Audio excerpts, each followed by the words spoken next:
Hello, I am Rakesh and you are watching the channel चलो सीखते हैं English. In this video we are going to take past participles and perfect participles। इस video में हम लोग past participles और perfect participles को समझेंगे। So let's begin। past participle सबसे पहले जानते हैं कि past participles कैसे बनाए जाते हैं। past participle बनाए जाते हैं by adding suffix d, t, n, en, ed, अर्थात जब वर्ब के लास्ट में d, t, n, ed, en इत्यादि जोड़े जाते हैं तो पास्ट पार्टिसिपल्स बनते हैं। सबसे पहले हम लोग देखते हैं रेगुलर वर्ब। रेगुलर वर्ब के अंत में डी और ईडी जोड़े जाते हैं। फॉर एग्जांपल अगर पेस्ट फॉर्म है आस तो लास्ट में जोड़ते हैं ईडी, और इस तरह से ये past regular form of the verb ask, और पास्ट पार्टिसिपल के लास्ट में जोड़ते हैं ईडी। इस तरह से ये past participle that is regular form of the verb ask. और इस तरह से अराइव, इसके लास्ट में सिर्फ डी जोड़ा जाता है और यह बनता है पास्ट, रेगुलर पास्ट, और डी जोड़ देते हैं तो बन जाता है पास्ट पार्टिसिपल। इस तरह से रेगुलर वर्ब का जब पास्ट पार्टिसिपल बनाते हैं तो वर्ब के अंत में या तो डी जोड़ा जाता है या तो फिर ईडी जोड़ा जाता है। लेकिन अगर इरेगुलर फॉर्म रहता है वर्ब का तो पास्ट पार्टिसिपल बनाने के लिए वॉवेल को चेंज कर दिया जाता है, या फिर वॉवेल के साथ ही कोई सफिक्स लगाते हैं जो कि टी, एन, ई डी, मतलब कि other than D and E D. इस तरह से डी और ई डी को छोड़ करके जब दूसरा कोई सफिक्स लगाते हैं जो कि टी, एन और ई एन रहता है, या तो फिर वॉवेल को चेंज कर दिया जाता है। जैसे यहाँ पर वॉवेल है आई, वॉवेल को चेंज कर देते हैं, हो जाता है ए, यहाँ पर वॉवेल है यू। इस तरह से फिर वॉवेल को चेंज कर देते हैं, यहाँ फिर वॉवेल आपका ड्राई आई है, यहाँ पर वॉवेल ओ, या फिर वॉवेल है आई। इस तरह से वॉवेल को चेंज कर दिया जाता है। तो उस तरह से पास्ट पार्टिसिपल जब बनाया जाता है तो उसे कहते हैं इरेगुलर वर्ब। इस तरह से यह है रेगुलर और irregular verb and the form how to make past participles. अब हम लोग देखते हैं कि पास्ट पार्टिसिपल के प्रयोग, usages of past participle.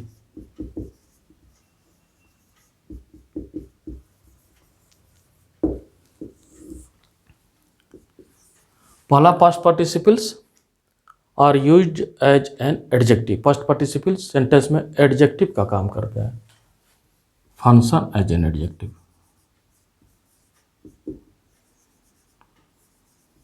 As an adjective.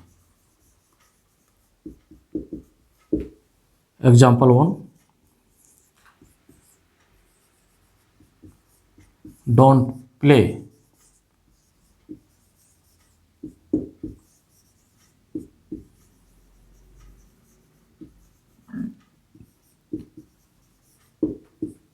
Don't play with the broken toy. ये पास्ट पार्टिसिपल है और ये नाउन टॉय को क्वालिफाई करता है, इसलिए यह एडजेक्टिव है।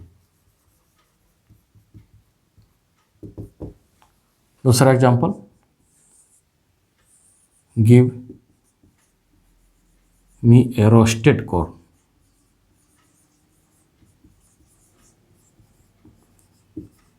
यह नाउन है कॉर्न और ये पास्ट पार्टिसिपल। यहाँ पर भी यह रोस्टेड कॉर्न को क्वालिफाई करता है या मॉडिफाई करता है। इस तरह से यह भी एडजेक्टिव का यहाँ पर काम करता है।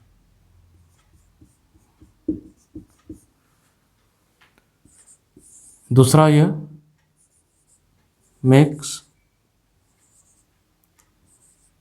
Perfect tense.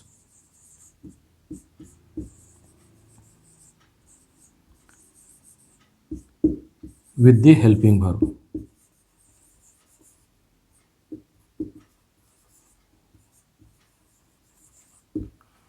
जो हेल्पिंग वर्ब है उसके साथ मिलकर यह परफेक्ट टेंस बनाता है। Example, the cook has cooked meals.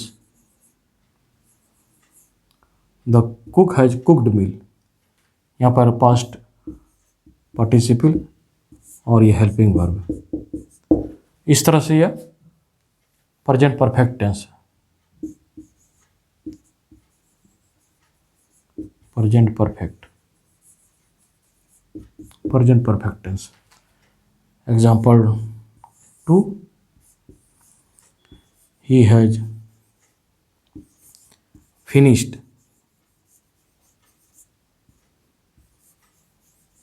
his painting।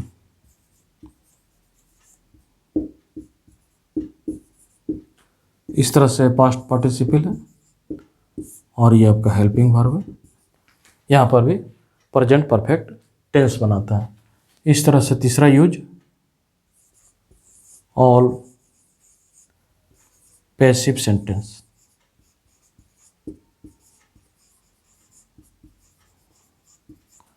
All passive sentence contains past participle,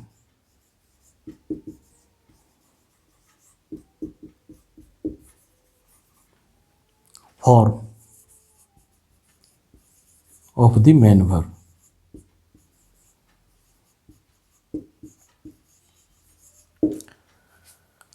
passive sentence के प्रत्येक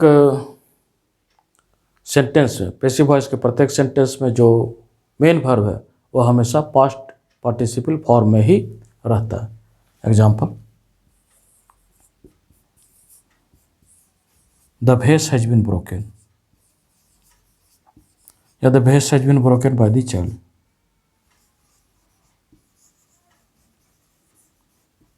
the vase has been broken, यहाँ पर पास्ट पार्टिसिपल है।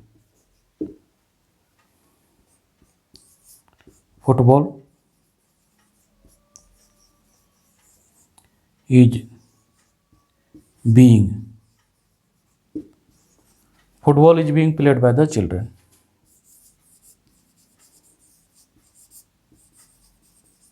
बाय द चिल्ड्रन,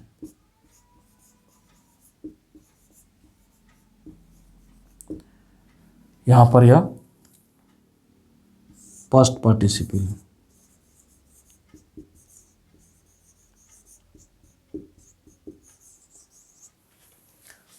इस तरह से पास्ट पार्टिसिपल सेंटेंस में या तो फिर एडजेक्टिव या फिर वर्ब का परफेक्ट टेंस बनाने के काम में आता है, या तो फिर पैसिव वॉइस के वर्ब फॉर्म के रूप में यह हमेशा प्रत्येक सेंटेंस में पैसिव वॉइस में उपस्थित रहता है।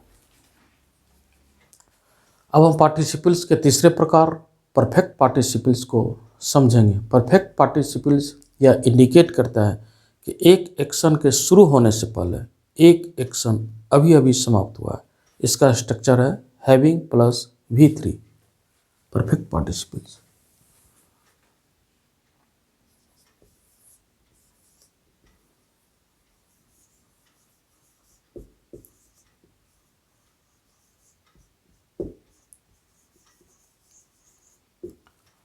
स्ट्रक्चर है having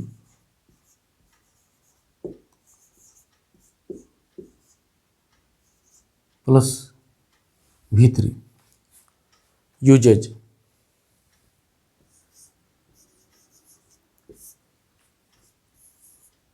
joining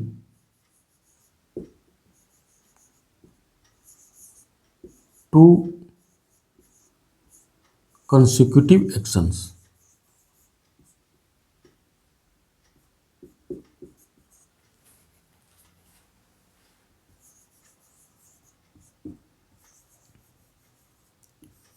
by two different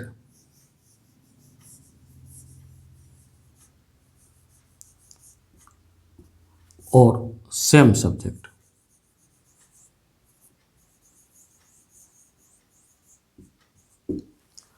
दो कंसेक्यूटिव एक्शंस यदि सब्जेक्ट सेम है या तो फिर डिफर है, दोनों को ज्वाइन करने में प्रयोग होता है।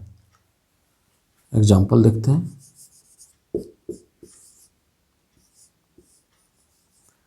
The sun rose,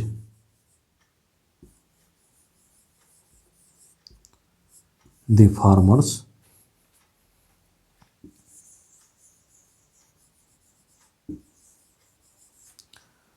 farmers went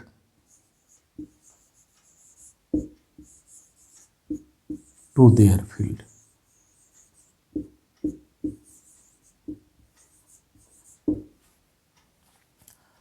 यहाँ पर भी आपका V2 है और यहाँ पर भी V2 है। द सन रोज, ये एक्शन पहले समाप्त हो गया है the farmers went to their field के पहले। इस तरह से होगा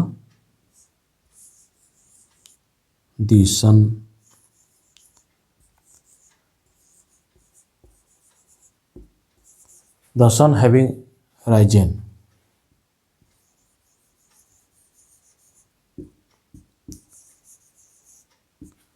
the farmers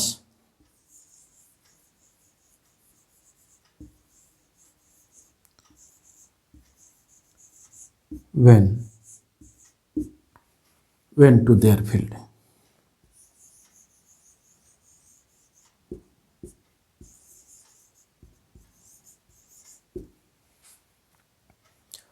यहाँ पर V3 है, पास्ट पार्टिसिपल है।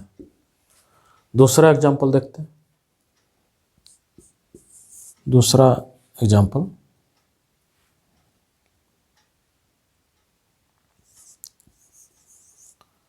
She worked for the entire day.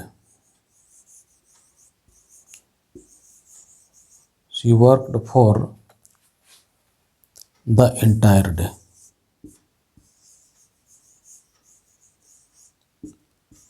She worked for the entire day, she was tired.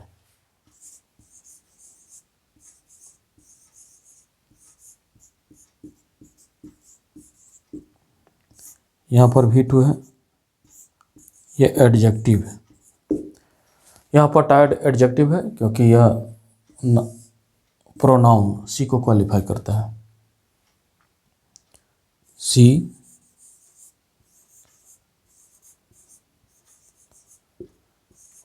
Having worked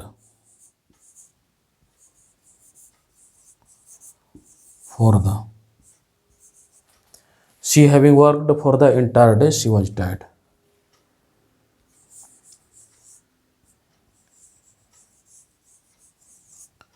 she having worked for the entire day, she was tired।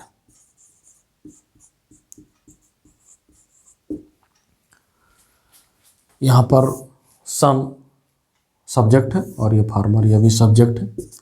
यहाँ पर subject अलग अलग है और यहाँ पर एक ही सब्जेक्ट है सी, जो कि प्रोनाउन है, और सी वहाँ पर भी, दोनों सब्जेक्ट एक ही है। अलग अलग सब्जेक्ट रहने पर भी अगर टू कंसेक्यूटिव एक्शन है तो उसको जोड़ने के लिए परफेक्ट पार्टिसिपल्स का प्रयोग किया जाता है। इस तरह से परफेक्ट पार्टिसिपल का to consecutive action, consecutive action मतलब एक एक्शन समाप्त होने के ठीक बाद दूसरा एक्शन का चालू हो जाना में परफेक्ट पार्टिसिपल्स का प्रयोग किया जाता है। थैंक्स।